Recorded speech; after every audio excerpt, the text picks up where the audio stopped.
नमस्कार साथियों। ये हमारी 14वीं वीडियो है टीटी पार्ट 1 की जिसमें हम 2020 के प्रश्न पत्र को हल कर रहे हैं। हर प्रश्न से हम 5-5 हर विषय से ले रहे हैं क्वेश्चन। चलते स्टार्ट करते हैं। पहला है बाल विकास एवं शिक्षा शास्त्र से। तो इसमें पहला प्रश्न साथियों, निम्नलिखित में से कौन सा सिद्धांत संज्ञानात्मक विकास की 4 प्रमुख अवस्थाओं का प्रतिपादन करता है?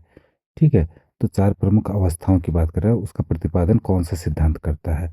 पियाजे का संज्ञानात्मक विकास का सिद्धांत, या वाइगोत्स्की का सामाजिक विकास का सिद्धांत, या कोहलबर का संज्ञानात्मक विकास का सिद्धांत, या बेंड्रा का सामाजिक सीखने का सिद्धांत? तो इसका सही उत्तर है ऑप्शन ए साथियों। ठीक है, पियाजे ने दिए थे। ठीक है, पियाजे ने जो है अपने जो बच्चों के संज्ञानात्मक विकास के सिद्धांत थे, प्रमुख 4 सिद्धांत दिए थे उन्होंने। तो उसमें क्या था, एक तो था पहला कि संवेदी प्रेरक अवस्था। क्या थी? संवेदी प्रेरक अवस्था। ठीक है, उसके बाद दूसरा था पूर्व संचालन अवस्था। पूर्व संचालन अवस्था। ठीक है, इनमें अलग अलग वर्ष भी थे। ये जन्म से 2 वर्ष तक मैंने पहले भी करा रखे थे, 2 से 7 वर्ष तक। इसे दूसरा वाला पहले वीडियो में। उसके बाद था ठोस निर्माण का परिचालन चरण। ठीक है, ठोस निर्माण का परिचालन चरण, ये था 7 से 11 वर्ष। और इसके बाद जो है लास्ट था औपचारिक परिचालन चरण, जिसमें हम कैब ने बात भी की थी कि वो मूर्त चिंतन करना शुरू कर देता है। ये 12 वर्ष से ऊपर था। ठीक है, तो ये थे। तो ये पियाजे का संज्ञानात्मक विकास का सिद्धांत is the right answer. Next question चलते हैं साथियों। कौन सी निम्नांकित गतिविधि स्थानिक बुद्धि से संबंधित है? ठीक है, तो जो हमारा ये गार्डनर थे, गार्डनर साहब, इन्होंने जो है आपको पता ही है बहुबुद्धि सिद्धांत दिया था ना, बहुबुद्धि सिद्धांत। तो इनके बहुबुद्धि सिद्धांत के अनुसार जो है, जो स्थानिक बुद्धि है, ठीक है, ये स्थानिक बुद्धि, तो स्थानिक बुद्धि का संबंध जो है हमारे जो मानसिक मानसिक रूप के त्रिआयामी, ठीक है, त्रिआयामी 3D जो होता है, थ्री डायमेंशन ना, तो उसकी आकृतियों और स्थानों को समझने, उनके साथ बदलाव करने, ठीक है, बदलाव करने, और उन्हें जो है ठीक तरीके से अरेंज करने या व्यवस्थित करने की एक क्षमता से होता है इसका। ठीक है, इसका तात्पर्य स्थानिक बुद्धि का। तो इसमें पहला ऑप्शन है मौखिक अनुनय। तो मौखिक अनुनय क्या था? ये भाषाई बुद्धि से संबंधित है। कैसे? बुद्धि के प्रकार है, जो बहुबुद्धि सिद्धांत हमने कहा उसी में है, बहुबुद्धि सिद्धांत में। तो ये मौखिक अनुनय क्या है? भाषाई सिद्धांत पे बिलोंग करता है। ठीक है, तो भाषाई बुद्धि से तो इसका ये गलत हो गया हमारा, हमें तो चाहिए स्थानिक बुद्धि। अब इसके बाद भी है एक जटिल उपकरण को इकट्ठा करना। ठीक है, तो यहाँ पर एक जटिल उपकरण को इकट्ठा करने का मतलब क्या हुआ? इसके लिए जो है विभिन्न विभिन्न जो है विभिन्न प्रकार के या विभिन्न आकृति, विभिन्न शेप के, साइज के जो है अ, वस्तुएं लेकर उनके स्थान और उन्हें एक दूसरे में कैसे फिट करेंगे ना। जैसे ये ऐसे मान लीजिए ये, और यहाँ पर हमने बना दी इस तरीके से, ये ये यहाँ पर आकर के फिट हो रहे हैं या नहीं हो रहे हैं, ये चीज़। ठीक, ये चीज़ की बात हो रही है कि वो आपस में कैसे फिट होंगे, और इन इसकी जो है मानसिक समझ की आवश्यकता होती है इसमें, जटिल उपकरण को इकट्ठा करने में। तो ये स्थानिक बुद्धि का जो है उदाहरण है, बिल्कुल सही है।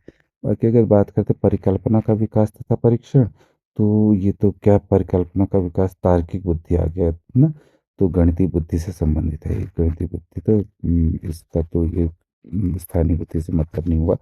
और अगर बात करते हैं भाप लेना कि कब विनम्र होना है, तो ये किससे संबंधित है? ये आपका जो है क्या कह सकते हैं, अंतर्वैयक्तिक संबंध, अंतर्वैयक्तिक बुद्धि से संबंधित है। तो हमारा option B is the right answer. ठीक है, नेक्स्ट क्वेश्चन चलते हैं साथियों। मंदबुद्धि बालकों हेतु कौन सी अभिप्रेरण प्रविधि अधिक उपयोगी होगी? प्रविधि माने मेथड ही है। ठीक है, विधि कहो या प्रविधि कहो, बात एक ही है वो। ठीक, तो मंदबुद्धि बालकों हेतु कौन सी अभिप्रेरण मोटिवेशनल जो मेथड है वो कौन से अधिक उपयोगी होगी? देखिए ये तो दंड तो मोटिवेशनल रही नहीं है, अभिप्रेरण प्रविधि रही नहीं कि निंदा भी प्रेरणा बुद्धि नहीं, और चुनौती भी नहीं रहेगी। चुनौती रही भी तो मंद बुद्धि के लिए इतना उतना सकारात्मक है नहीं। ठीक है, अब रह गया एक पुरस्कार एवं प्रशंसा। ठीक है, प्रशंसा और छोटे छोटे पुरस्कार दे करके क्या होता है, मंदबुद्धि बालक जो है उनमें सीखने की रुचि बढ़ती है। तो option A is the right answer. ठीक है। नेक्स्ट क्वेश्चन है, निम्नलिखित विशेषताओं में से कौन सी विशिष्ट बालकों की विशेषता नहीं है? विशिष्ट माने गिफ्टेड चाइल्ड, गिफ्टेड चाइल्ड कह सकते हैं इसे, गॉड गिफ्टेड चाइल्ड कहते हैं ना, गॉड गिफ्टेड चाइल्ड, या एक्स्ट्रा ऑर्डिनरी भी कह सकते हैं उसे। तो विशिष्ट बालकों की विशेषता कौन सी नहीं है? तो है क्या? पहला है, वे अपनी आयु के अधिकांश बच्चों से अधिक जल्दी और स्वतंत्र रूप से सीखते हैं।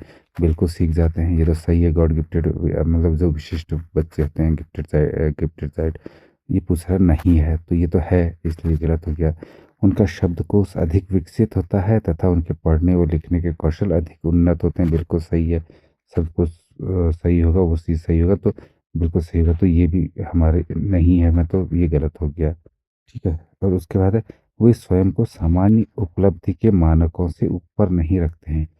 वे स्वयं को सामान्य उपलब्धि, ठीक है, तो जो उनका कॉमन अचीवमेंट होता है, जनरल अचीवमेंट, उनके मानकों से ऊपर नहीं रखते हैं। हर कोई रखता है, तो वह बच्चा तो कोई भी है, अगर वो पढ़ने में तेज है तो उसे रखेगा ही। ठीक है, तो ये हमारा सही है, ये नहीं है। ये इनकी विशेषता नहीं है कि वे स्वयं को सामान्य उपलब्धि के मानकों से ऊपर नहीं रखते हैं। ठीक है, नहीं हट जाएगा। और डी है, वे चुनौतीपूर्ण व कठिन कार्यों में बहुत अभिप्रेरित रहते हैं। तो ये भी सही है बिल्कुल, क्योंकि जो है, अगर जो बच्चा ज़्यादा पढ़ेगा, आगे बढ़ेगा, तो और आगे बढ़ने की सोचेगा ना, तो चुनौतियों को जो है, चुनौतियों का सामना करने की उसमें के लिए मोटिवेट होगा। तो ये भी हमारा सही है। Option C is the right answer. ठीक है, चलते हैं नेक्स्ट क्वेश्चन की ओर। निम्नलिखित में से कौन शिक्षण कौशलों की विशेषता नहीं है? ठीक, तो पहला है, शिक्षण कौशल शिक्षक क्रियाओं अथवा व्यवहारों से संबंधित होते हैं। तो बिल्कुल होते हैं ना। शिक्षण कौशल जो है, शिक्षक की क्रियाओं अथवा व्यवहारों से तो संबंधित होते ही है। ठीक है। दूसरा है, शिक्षण कौशल छात्रों के सीखने में सहायता एवं सुगमता प्रदान करते हैं, इसीलिए बने होते हैं। शिक्षण कौशल तो सहायता और सुगमता तो प्रदान करेंगे। शिक्षण कौशल कक्षा शिक्षण व्यवहार की सभी इकाइयों से संबंधित होते हैं, ये गलत हो गया साथियों ना। ये जो सभी इकाइयों से संबंधित है, ये गलत है, क्योंकि सभी इकाइयों से संबंधित के लिए जो है अलग अलग चीज़ें होती है ना। शिक्षण कौशल जो होते हैं, क्या होते हैं, विशिष्ट होते हैं। तो कक्षा शिक्षण में जो है, व्यवहार की इकाइयों से एक साथ संबंधित ये नहीं होते हैं ना। अलग अलग उद्देश्यों के लिए अलग अलग शिक्षण इकाइयाँ होती हैं, जैसे कि जो है, मतलब अकॉर्डिंग टू सिचुएशन होता है वो, अकॉर्डिंग टू सिचुएशन कैसा होता है। जैसे अब आपको माना इसमें जो है, किसी को लेक्चर देना है, तो वहाँ पर व्याख्यान कौशल का यूज़ करोगे आप। ठीक है, व्याख्यान कौशल। ठीक, कुछ और करना तो प्रश्न उत्तर पूछने, तो प्रश्न उत्तर कौशल का यूज़ करोगे। अलग अलग कौशल होंगे ना। तो ये कह रहा है कि सभी इकाइयों को संबंधित होते हैं, सभी इकाई एक से संबंधित नहीं होते हैं। ये हमारा सी ऑप्शन जो है, ये सही हो गया। यहाँ पर राइट ऑप्शन इज सी है। ठीक। नेक्स्ट नेक्स्ट हम चलेंगे अगले विषय में। तो साथियों, इसके 5 क्वेश्चन पूरे हो गए। आते हैं हम हिंदी भाषा में। ठीक है, तो जिन साथियों ने अभी तक चैनल को सब्सक्राइब नहीं किया, कृपया सब्सक्राइब कर लें, इससे मेरा भी मोटिवेशन बढ़ेगा। ठीक है, तो चलते हैं। ई, ई, उ, ऊ किस प्रकार के स्वर हैं? तो समृद्ध स्वर हैं, अर्ध समृद्ध है, विवरित हैं, या अर्ध विवरित है? ठीक है। तो होता क्या साथी कि जो हमारे वो होते हैं, हमारा जो ये हमारे एक तरीके से समझ लो लिप्स हैं, ये जब लिप्स के खुलने के प्रकार से, हमारे मुंह के खुलने के आधार पर, इन स्वरों को जो है 4 भागों में विभाजित किया गया है। कितने भागों में? 4 भागों में। पहला क्या है? समवृत्त।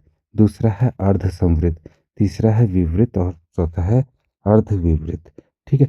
समवृत्त माने एक तरीके से बंद, लगभग लगभग बंद, लगभग लगभग मुंह बंद हो। अर्ध समवृत्त माने आधा बंद हो। अर्ध माने आधा, आपको पता है, आधा बंद हो, तो पीछे समवृत्त लिखा है तो बंद है। विवृत माने खुला हुआ, खुला हुआ, जब मुंह ज़्यादा खुला हुआ, और अर्धविराम में आधा खुला हुआ।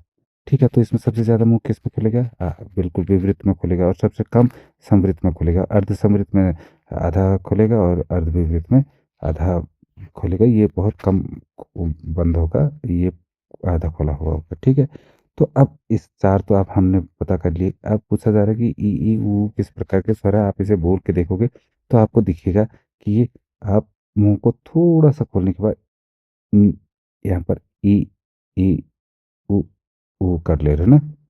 तो समृद्ध ये किस प्रकार का स्वर है? समृद्ध स्वर है, ठीक है? यहाँ पर आ गया होगा आपको समझ में। अगर अब हम अर्ध समृद्ध की बात करें तो अर्ध समृद्ध में क्या होता है? ये इसमें जो है हाफ क्लोज वाउल्स होता है ना ये? तो जैसे ए हो गया, ओ हो गया, ये इसमें आते हैं। इस ऊपर का तो ई इसमें आते हैं, ठीक हो गया? और विपरीत जिसकी बात कर रहे हैं हम, तो विपरीत किस में आ जाएंगे? विपरीत में जैसे हमने कहा आ करके, तो आ करके पूरा मुंह खुल रहा है ना, तो ये। और उसके बाद अर्ध विपरीत में आपके आगे जैसे अ हो गया, फिर आई हो गया, इस तरीके से आओ हो गया, ये हो गए अर्ध विपरीत में, ठीक है? तो फिलहाल हमारा answer A is the right answer. Next question है साथियों, मैथिल कोकिल किसे कहा जाता है? देखो ये मैथिल कोकिल साथियों दो शब्दों से मिलकर बना है। मैथिल से है मैथिली भाषा, मैथिली भाषा ना, और कोकिल का अर्थ होता है आपको पता ही है, संस्कृत से लिया गया शब्द है, तद्भव शब्द है कोयल, ठीक है? कोकिला माने कोयल, और कोकिल भी कोयल को ही कहा जाता है। तो मैथिल कोकिल किसे कहा जाता है? अब मैथिल कोकिल का अर्थ क्या हो गया यहाँ पर? बताइए। भाषा की कोयल। क्या हुआ? मैथिल एक भाषा है, तो भाषा की कोयल, ये तो इसका अर्थ है। अब भाषा की कोयल किसे कहते हैं? इनमें से सेनापति को, विद्यापति को, पद्माकर को, या घनानंद को? ये सभी क्या है? कवि हैं ये सभी। तो जो विद्यापति हैं साथियों, हैं, ये प्रसिद्ध कवि रहे हैं। तो इनकी जो मधुर मैथिली भाषा थी, उनमें जो रचनाएं थी, उनके आधार पर इनको मैथिल कोकिल की उपाधि दी गई, विद्यापीठ को, विद्यापति को, ठीक है? और सेनापति ये भी रीतिकालीन के प्रमुख कवि थे ये भी, और पद्माकर भी रीतिकालीन के ही कवि थे। और बाकी अगर बात करें घनानंद की, तो ये भी रीतिकाल काव्य की धारा के जो है प्रमुख और शीर्ष कवियों में गिने जाते हैं। तो ऑप्शन हमारा option B is the right answer, Maithil Kokil, ठीक है? नेक्स्ट चलते हैं अगला, साहित्यिक अपभ्रंश को पुरानी हिंदी नाम किसने दिया? तो रामचंद्र शुक्ल, हजारी प्रसाद द्विवेदी, राहुल सांकृत्यायन, महावीर प्रसाद द्विवेदी। तो इसमें सही ऑप्शन है ए, राहुल सांकृत्यायन। कौन? सॉरी, रामचंद्र शुक्ल कौन है? रामचंद्र शुक्ल। अब रामचंद्र शुक्ल हालांकि जो है क्या था, जो पंडित चंद्रशेखर शर्मा थे, ठीक है? चंद्रशेखर शर्मा गुलेरी, गुलेरी उपाधि थी ने, शर्मा उपनाम, गुलेरी भी लगा देते थे पीछे से। तो गुलेरी ये पहले विद्वान थे जिन्होंने सबसे पहले कहा था कि, मतलब उत्तर अपभ्रंश को कहा था, ठीक है? उत्तर अपभ्रंश, सॉरी लिखने में गलत हो जा रहा है, ठीक है? उपभ्रंश, उत्तरी अपभ्रंश को क्या किया, को कहा था पुरानी हिंदी का नाम दिया था। उत्तर अपभ्रंश का अर्थ हुआ उत्तर माने बाद का, बाद में, और अपभ्रंश भाषा है, यानी कि ढलती हुई अपभ्रंश, यानी कि लास्ट में जब अपभ्रंश अपनी ढलान पर थी, तब इनने कहा था, उसे पुरानी हिंदी का नाम दिया था, ठीक है? लेकिन जब आचार्य रामचंद्र शुक्ल जो थे, इन्होंने अपने मतलब साहित्यिक मूल्यांकन में जो है इसका साहित्यिक अपभ्रंश की विशेष रूप से जो है इसे पुरानी हिंदी नाम दिया गया अपने साहित्य में ना, और उसे वर्गीकृत और संदर्भित भी किया तो ठीक तरीके से, तो इसलिए इन्हीं का नाम आता है इसमें पुरानी हिंदी के नाम पर। Option A is the right answer. Next question है, अष्टछाप के कवियों में प्रथम नियुक्ति कीर्तनकार कवि कौन थे? तो अष्टछाप के कवियों में प्रथम नियुक्ति कीर्तनकार कवि कौन थे? नंददास, कृष्णदास, सूरदास, कुंभनदास। तो साथियों Kumbhandas is the right answer, option D is the right answer. तो ये कौन थे कुंभनदास? ये जो है, पहले तो अष्टछाप बताएं हम तुम्हें कि अष्टछाप क्या था। अष्टछाप एक वो समूह था आठ, आठ लोगों का ना। तो इसकी रचना किसने की थी? विट्ठलनाथ ने की थी, विट्ठलनाथ, विट्ठलनाथ ने अष्टछाप की समूह की स्थापना की थी, ठीक है? और भक्ति आंदोलन से संबंधित है ये कवि। और इसके बाद जो है, इस जिसमें विट्ठलनाथ के तो चार शिष्य इसमें रहे विट्ठलनाथ के, और चार रहे वल्लभाचार्य के, आचार्य वल्लभाचार्य, वल्लभाचार्य, ठीक है? तो इनके रहे, ठीक, तब हो गए 8, इसलिए हो गया अष्टछाप। और इनमें सबसे पहले जो नियुक्ति हुई थी वो कुंभनदास की हुई थी। वही पूछा जा रहा, प्रथम नियुक्ति कीर्तनकार कौन थे? कुंभनदास। तो option B is the right answer. ठीक है, नेक्स्ट प्रश्न है साथियों, चौपाई छंद पर आधारित रमैनी के रचनाकार हैं। ठीक, चौपाई छंद जानते ही आप। छंद मैंने पहले भी बताया आपको कि गद्य दिल्ली लय एवं तालयुक्त रचना छंद कहलाती है। चौपाई छंद होते हैं जिसमें 24-24 चरण होते हैं, चार चार चरण होते हैं, चार चरण और 24-24 मात्रा होती हैं। ठीक है, जैसे दोहे में 13-11 होती हैं और सोरठे में 11-13 हो जाती हैं। ठीक है, इस तरीके से चौपाई है, चौपाई छंद में। तो इसमें जो है हमें इस पर ध्यान नहीं देना, चौपाई छंद पर आप इस पर आओ, रमैनी पर। देखो, कबीर की रचना बीजक थी, बीजक ना, बीजक नाम तो पुस्तक थी। उसमें साखी शबद रमैनी, मैंने कई वीडियोज में बता भी दिया आपको। साखी शबद रमैनी तीन चीजें थी, तीन चीजें। ये रमैनी जो है ये था चौपाई का पार्ट। तो रमैनी जहाँ पर भी आएगा वहां पर आप सीधे कबीर पर आ जाओ। ठीक है, रहीम बिहारी भूषण सबको छोड़ दो। तो option D is the right answer साथियों। ठीक है, नेक्स्ट क्वेश्चन है अगले विषय का। अगला विषय है हमारा अंग्रेजी से साथियों। तो पहला प्रश्न है, in the following sentence transform the given affirmative sentence into a negative sentence. ठीक है, तो जो दिया गया वाक्य है इसमें जो है सकारात्मक वाक्य को, अफर्मेटिव सेंटेंस को नेगेटिव सेंटेंस में बदलना, नकारात्मक वाक्य में हमें बदलना है। सेंटेंस दिया है, every human has falling. Every human has falling नहीं, फेलिंग्स। ठीक है, फेलिंग्स है, और ये दिख नहीं रहा, बड़ा करने पर दिख रहा है फेलिंग। ठीक, एवरी ह्यूमन हैज़ फेलिंग, यानी कि क्या अर्थ है? हर इंसान में कमियां होती हैं, हर इंसान में कमियां होती हैं। तो अब इसको इसका जो है नेगेटिव सेंटेंस में बदलना है। तो नेगेटिव सेंटेंस में ये ध्यान रखना है साथियों हमें कि जो है इसका अर्थ सेम रहे। ठीक है, नकारात्मक वाक्य में भी उसका अर्थ सेम रहे। तो पहला, every human has no feeling ना, क्या है? No feeling. तो ये तो गलत हो गया, है ना। अगला उसके बाद क्या रहा? There is no human without feeling ना, there is no human without feeling, यानी कि क्या नाम है, हर इंसान में कमियां होती हैं। Every human has no feeling, there is no human without feeling. हाँ, तो ये हो गया क्या? कोई भी इंसान ऐसा नहीं है जिसमें कमियां ना हो। ठीक, तो ऑप्शन बी यहाँ पर सही लग रहा है, option B is the right answer ना।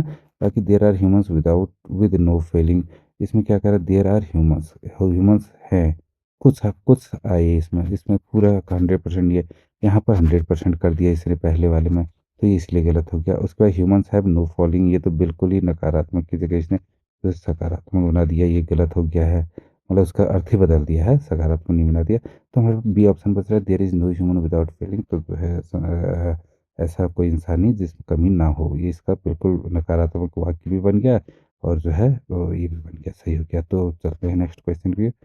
Choose the appropriate active voice for the following sentence without changing its meaning ना। It is said that there may be another world war। ठीक है,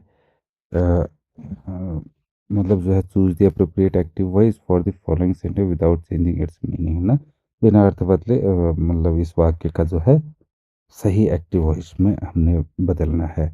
और ये पैसिव वॉइस में लिखा है, it is said that there may be another world war. तो क्या हुआ, मतलब ऐसा कहा जाता है कि शायद अगला विश्व युद्ध हो सकता है ना, मे बी हो सकता है।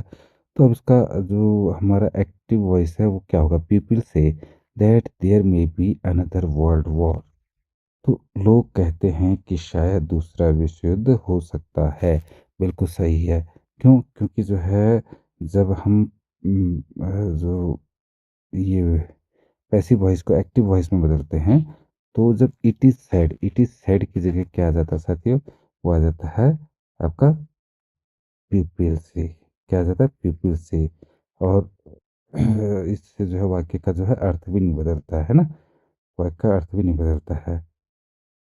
बाकी अगर देखें people said that there will be, बाकी हम इसमें टाइम वेस्ट होएगा, अगर वो करेंगे तो करना हो तो आप कर दीजिए। People said that there will be another world war, ठीक है। लोगों ने कहा कि दूसरा विश्व युद्ध होगा, इनने तो सीधे भविष्यवाणी कर दी, तो ये तो यहाँ शायद की बात थी, यहाँ भविष्यवाणी गलत हो गया, ठीक है। Another world war may happen, ठीक है। तो ये क्या कर रहा है कि दूसरा विश्व युद्ध हो सकता है, किसी ने कहा कैसा कहा वो सब छोड़ दिया इसने, तो इसलिए गलत हो गया। There may be another world war as people have said, जैसा कि लोगों ने कहा है दूसरा विश्व युद्ध हो सकता है, व्याख्यान दे रहा है, जैसा कि तो आएगा ही नहीं, तो ठीक है, ऑप्शन ए हमारा राइट आंसर हो गया, ठीक। चलते हैं next question. Choose the option with the most appropriate usages of articles, ठीक है। तो मतलब इस उस विकल्प को चुनना है जिसमें जो हमारा आर्टिकल होता है ना, ए एन और द, ये तीन आर्टिकल होते हैं, तो ये आर्टिकल जो है सबसे सही उपयोग किया गया हो, जिसमें I saw the US plane yesterday, I saw the US plane, US plane ना हो गया वो बिल्कुल सूरज हो गया। तो द तो तभी लग गया जब वो एक एक तरीके का यूनिवर्सल ट्रूथ हो, या फिर कोई बड़ी वो हो कि उस जैसा कोई है ही नहीं। तो एक प्लेन की बात हो रही है, स्पेसिफिक प्लेन की, तो स्पेसिफिक प्लेन जब बात हो रही है तो वहाँ पर द नहीं आएगा, वहाँ पर अ आएगा, ठीक है। ठीक, ये आता है। अब ये भी है, I saw a US plane yesterday, I saw ये बिल्कुल सही है। अब आप कहेंगे कि यूएस प्लेन, देखो जब आर्टिकल जो है किसी वाउल या वाउल्स के, जब वाउल्स हो तो वाउल्स के आगे कौन सा आर्टिकल लगता है, एन लगता है, और यू क्या है, एक वाउल है। बट जो हमें ध्यान रखना है वो क्या रखना है साथियों, वो रखना है कि इसका प्रोनाउंसिएशन, जो उच्चारण हो रहा है, ध्वनि जो फोनेमिक साउंड निकल रहा है, वो कैसा निकल रहा है, यू निकल रहा है, यू। और ये यू जो है ओ आई आई ओ यू में के कहीं भी वो नहीं करता है, तो इसलिए जो है आई सॉ आ आएगा, एन गलत हो गया यहाँ पर, ठीक है। और आई सॉ प्लेन यस्टरडे, ये तो गलत ही हो गया, तो option B is the right answer. Next question है, in the following sentence omit to without changing its meaning and select the most appropriate option for it, ठीक है। ये टू को omit करना है, टू को मिटा देना, मिटा देना है, ठीक है, हटा देना है, विदाउट चेंजिंग इट्स मीनिंग, इसके मीनिंग को चेंज किए बगैर। तो इसमें सेंटेंस है, the fact is too evident to require proof, है ना। मतलब तथ्य इतना स्पष्ट है कि इसे किसी इसे किसी प्रमाण की आवश्यकता नहीं है, ठीक है, किसी प्रमाण की आवश्यकता नहीं है। तो जब इस प्रकार के वाक्य होते हैं तो इसमें टू को जब हम हटा देते हैं, रिप्लेस कर देते हैं, ओमिट कर देते हैं ना, तो वहाँ पर सो आ जाता है, क्या आ जाता है, तो। और जो है उसके बाद हमारे पास क्या दिख रहा है, the fact is too evidence, तो the fact is so evident आ जाएगा, यहाँ पर टू हट गया, सो एविडेंट, इस टू को भी हटा देंगे हम, ठीक है। तो इस टू को हटा देंगे तो फैक्ट इज सो एविडेंट, उसके बाद क्या आ जाएगा, दैट, यहाँ पर दैट आ जाएगा, दैट रिक्वायर, क्या आ जाएगा, क्या आ जाएगा, रिक्वायर एनी प्रूफ, तो नहीं आएगा ना, डज नॉट, नॉट आ जाएगा नॉट। तो इस so that and not use हो जाएंगे, तो ऐसा कौन सा सेंटेंस हो रहा है जिसमें सो भी यूज हो जा रहा है, यहाँ इसकी जगह दैट यूज हो जा रहा है, और यहाँ नॉट यूज हो जा रहा है। The fact evidence to require, ये गलत हो रहा है, the fact is so true to require, नहीं, गलत हो गया, the fact is so evident that, ये भी ठीक है, it does not require, does not require ना, तो डज नॉट आ गया ना ये, तो ये हमारा ऑप्शन ये आ गया सही। Fact is so evident that it does not require any proof, option C. और the fact does not require any proof, ये तो पूरा ही गलत हो गया, तो option C is the right answer.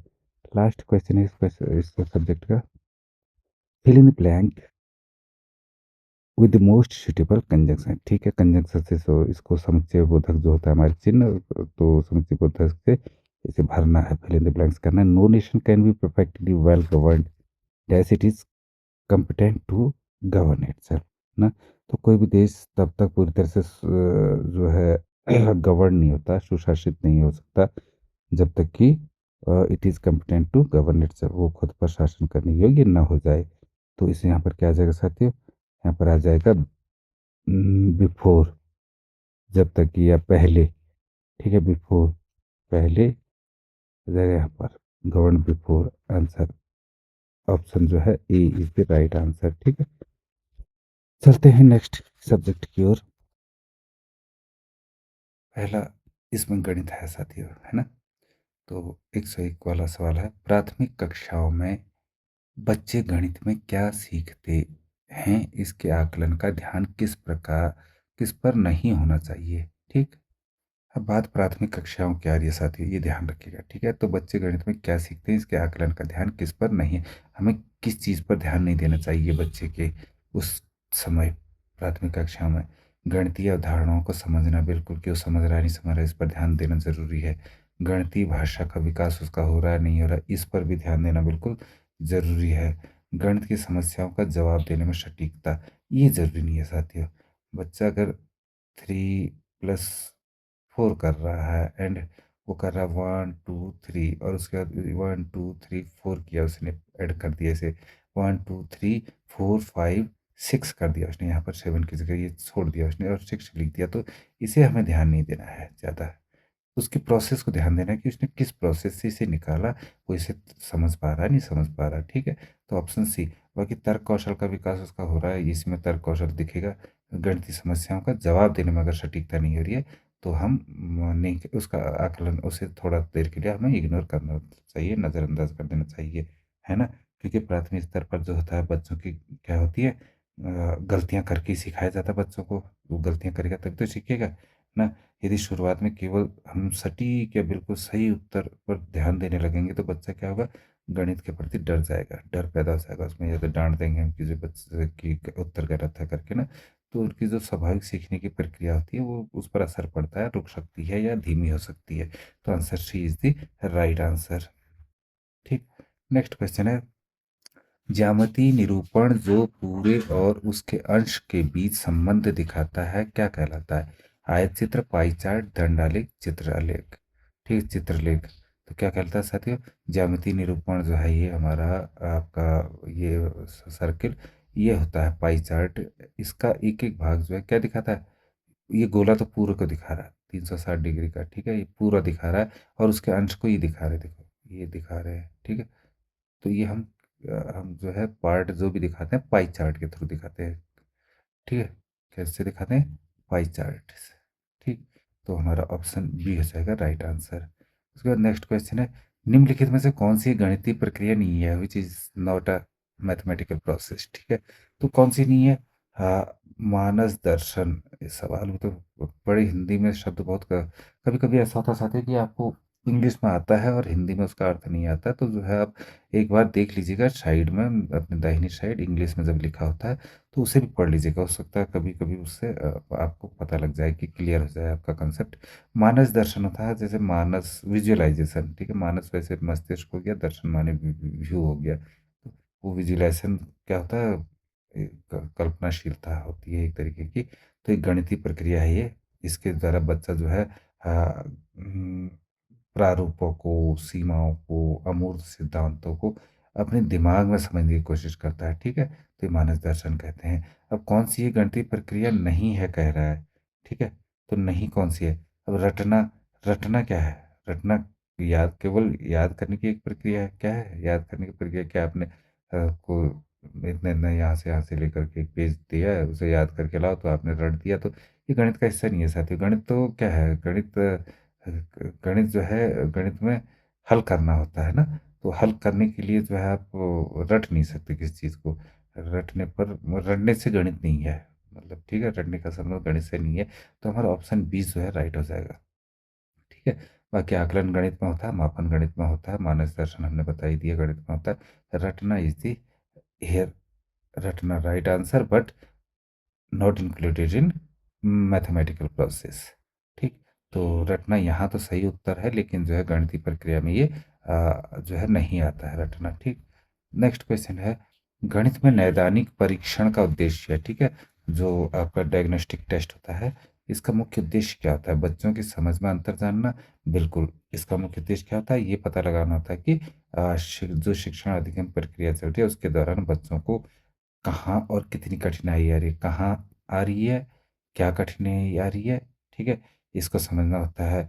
और बच्चों की समझ में रह गई कमियों में कमियों में या जो अंतर है, लर्निंग गैप्स कहते हैं, अधिगम अधिगम अंतर कहते हैं ना। हाँ, तो लर्निंग गैप्स कहते हैं उसे, लर्निंग गैप्स।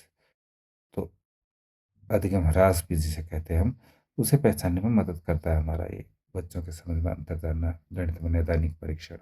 ठीक है। मतलब माता पिता को प्रतिक्रिया देना, प्रगति रिपोर्ट भरना, ये सब अलग हिस्से हैं, तो छोड़ दीजिए ना, ज़्यादा जाना नहीं है इन पर। नेक्स्ट क्वेश्चन है 105। निम्नलिखित में से क्या प्रारंभिक संख्या संकल्पना से संबंधित नहीं है? प्रारंभिक संख्या संकल्पना, ठीक है। तो जो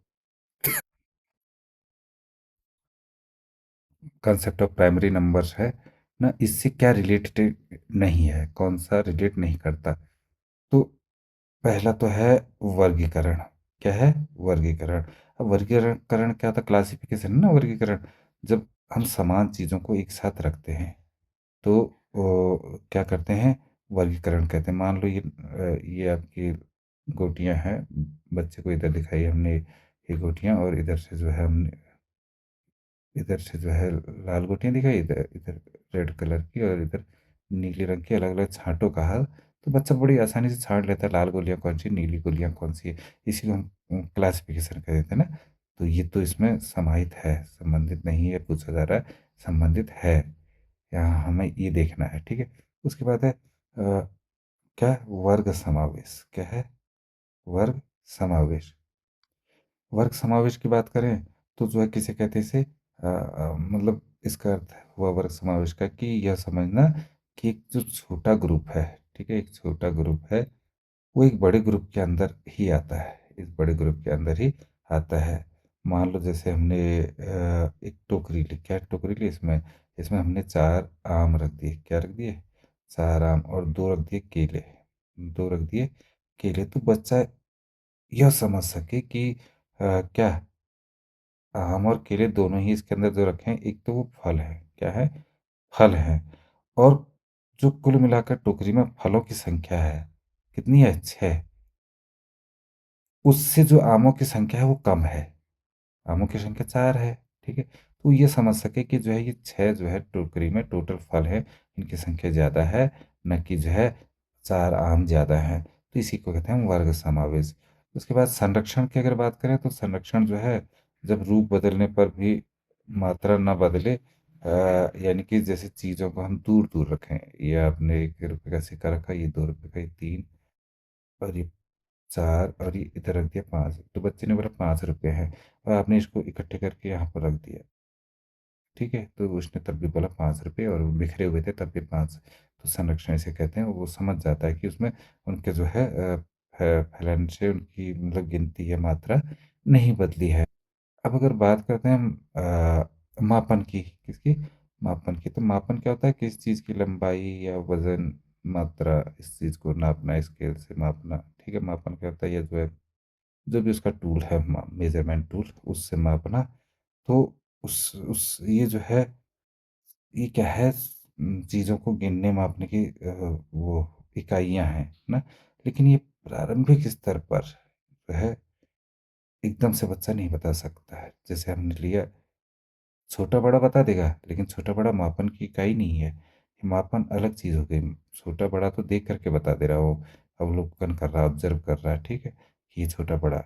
लेकिन ये इससे कितना बड़ा, ठीक है, कितना बड़ा जहाँ पर आता है, वो थोड़ा सा हाई लेवल में चला जाता है, इसका लर्निंग लेवल से ऊपर चला जाता है। इसलिए ये जो है प्रारंभिक संख्या संकल्पना से संबंधित नहीं है। Option D. ठीक है। तो ये हो गया साथियों। अब नेक्स्ट हमारा सब्जेक्ट जो है वो है ईवीएस है साथियों, ईवीएस। इसमें पहला सवाल है, मीना माता रोग ऐसी मछली खाने से होता है जिसमें अधिक मात्रा में पाया जाता है। ठीक है। तो जो मीना माता एक डिजीज है ना, मीना माता is a name of a disease. ठीक है। तो है क्या? ये मुख्य रूप से क्या होता है?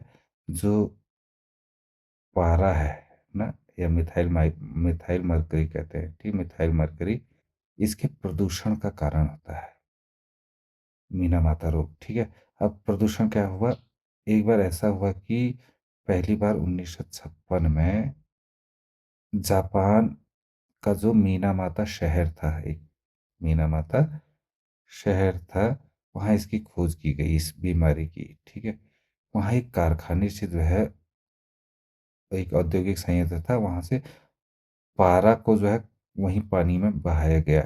तो पानी में को पारे ये पारा जो है मरकरी, इसको जब बहाया गया तो हुआ क्या कि उस पारे को सूक्ष्म जीवों ने खा लिया। जो माइक्रो ऑर्गेनिज्म होते हैं ना, सूक्ष्म जीव, उनने खा लिया। और उन सूक्ष्म जीवों को किसने खाया होगा? ना, अंडरस्टूड है, मछलियों ने खाया होगा। और उन्हीं मछलियों में जो है इसकी मात्रा बढ़ने लग गई, किसकी? पारे की। कहाँ है पारा? ये है। ठीक है, तो मरकरी, प्लम्बम कहते हैं ना, पीबी, वो वैसा। तो पीबी की मात्रा बढ़ गई। नहीं, लेड का होता है प्लम्बम, लेड का होता है पीबी, सॉरी। ठीक है, तो इसकी मात्रा बढ़ गई मछलियों में। और वही जो है, ऐसी मछली खाने से होता है जिसमें अधिक मात्रा में पाया जाता है क्या? पारा। ऑप्शन हमारा सी इससे सही हो जाता है। ठीक है, तो इससे जो है उनका जो है, जो तंत्रिका था, नर्वस सिस्टम है, वो काफ़ी गड़बड़ा गया था। नर्वस सिस्टम वहाँ के लोगों का, जो मछुआरे होंगे जिन्होंने खाया होगा पहले, तो तब इसकी खोज हुई थी। खैर, option C is the right answer. ठीक, नेक्स्ट क्वेश्चन है, प्रोजेक्ट रेड पांडा शुरू हुआ तो 1996 में शुरू हुआ था साथी। ठीक है, 1996 में शुरुआत 1996 में हुई थी। और जो है इसमें क्या किया था, संकटग्रस्त जो हमारा विलुप्ति की ओर था, लाल पांडा। तो आपने देखा होगा, या मूवीज या वीडियोज में देखा ही होगा लाल पांडा। ठीक, तो उसका संरक्षण करना और उसे प्राकृतिक आवास को उसके बचाना जो है इसका लक्ष्य था 1996 में, जो हमारा ये प्रोजेक्ट रेड पांडा शुरू हुआ। नेक्स्ट क्वेश्चन है, ओजोन परत का अधिकतम ह्रास निम्न में से किस पर हुआ? भूमध्य रेखा, उत्तरी ध्रुव, दक्षिण ध्रुव, पश्चिमी ध्रुव। ये इसमें हमने पहले भी वीडियो में एक बात की है, लेकिन वहाँ पर एक और ऑप्शन था, अंटार्कटिका। क्या था? अंटार्कटिका। यहाँ पर अंटार्कटिका नहीं है, तो अंटार्कटिका नहीं है, अंटार्कटिका है कहाँ? अंटार्कटिका महाद्वीप जो है दक्षिण ध्रुव में है, यहाँ पर दक्षिण ध्रुव है, तो आप इसे ऑप्शन सी चुन सकते हैं। लेकिन अगर बात आए कि ये दक्षिण ध्रुव भी दिया हो और अंटार्कटिका भी दिया हो, तो आप कहाँ करोगे साथ साथियों? इसे जो है अंटार्कटिका दिखाओगे आप तब। ठीक है, तो अभी फिलहाल अंटार्कटिका इसमें नहीं है, तो ऑप्शन सी यानी कि दक्षिण ध्रुव, जो साउथ पोल है हमारा, वहाँ पर जो है ओजोन परत का अधिकतम ह्रास दिखाई दिया। नेक्स्ट क्वेश्चन है, निम्नलिखित में से कौन सा गंभीर जल असंतुलन का कारण नहीं होगा? ठीक है, गंभीर जल असंतुलन, असंतुलन है, संतुलन नहीं है। ठीक है, तो ध्यान से आपको ये भी पढ़ना है, क्योंकि जैसे ही अगर आपने संतुलन पढ़ा तो आपका पहला उत्तर ही सही हो जाएगा और आप वहाँ गलत कराएंगे। तो इसे बड़े ध्यान से, स्ट्रेस फ्री होकर, बिल्कुल तनाव मुक्त होकर के आप एग्जाम दीजिए। कोई दिक्कत नहीं है, होना है वही वही जो राम रचि रखा है ना, ईश्वर ने जो रचा है वो तो होगा ही होगा। लेकिन आप अगर शांत दिमाग से देखेंगे तो शायद कुछ अच्छा हो जाए, आप गलती करने से बच जाएं। तो चलते हैं। कौन सा गंभीर जल असंतुलन नहीं है? भूमिगत जल स्तर रिचार्ज करने में विफलता। तो ये तो क्या है, अ, जल असंतुलन का कारण है। ठीक है, नहीं है पूछ रहा है। ठीक है, यह है अनियंत्रित शहरीकरण। अगर हम बिना नियंत्रण के जो है शहरीकरण करने लग जाएं, तो भी जो है जल असंतुलन का कारण ये है, होगा। दोष रहित जल संरचना। अब दोष रहित जल संरचना क्या?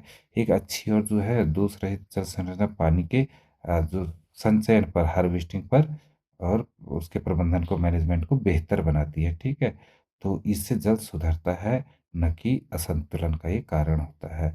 तो ये हमारा ऑप्शन सी राइट आंसर है साथी। ठीक है, ऑप्शन सी। बाकी पानी का अत्यधिक दोहन, तो उससे तो जल असंतुलन होगा ही होगा। तो हमें यहाँ पर मिल गया है हमारा option, option C right answer. ठीक है, तो अब नेक्स्ट क्वेश्चन चलते हैं।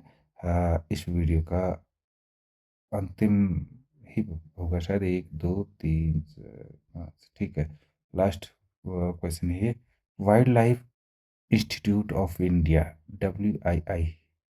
ठीक है, wild life institute of India कहाँ स्थित है? WII, तो ये हमारे ही राज्य की राजधानी देहरादून। ठीक है, देहरादून में स्थित है। ठीक है, दून में। तो option D is the right answer साथियों। तो यहीं पर हमारी वीडियो समाप्त होती है, और नेक्स्ट वीडियो में फिर मिलेंगे। तब तक के लिए बाय बाय।